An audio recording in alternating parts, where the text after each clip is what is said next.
लोकशाहीचा बुलंद आवाज, रिपब्लिकन वार्ता महाराष्ट्र। मुलीची छेड काढणारे तिघे नांदगाव पोलिसांच्या ताब्यात।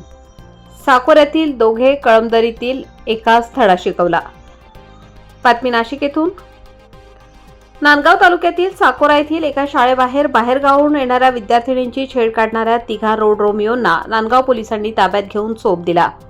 साकोरा येथील दोघे आणि कळमदरी येथील एका तरुणाकडून गेल्या काही दिवसांपासून मुलीला त्रास दिला जात होता। पीडित विद्यार्थिनीने प्रकार घरच्यांना सांगितल्यानंतर पालकांनी नांदगाव पोलीस ठाण्यात तक्रार दाखल केली। तक्रार मिळताच पोलिसांनी तात्काळ कारवाई करून तिघांना पकडले। या कारवाईमुळे शाळा महाविद्यालयाबाहेरील टवाळखोरीला आळा बसेल अशी प्रतिक्रिया पालकांनी व्यक्त केली। अशा प्रकारचे प्रकार आढळल्यास मोबाईल नंबर 89 75 76 23 24 32 या क्रमांकावर संपर्क साधावा असे आवाहन नांदगाव पोलिसांनी केले आहे। नांदगाव प्रतिनिधी मुक्ताराम बागुल, रिपब्लिकन वार्ता Maharashtra news. Subscribe now and press the bell icon. Never miss an update.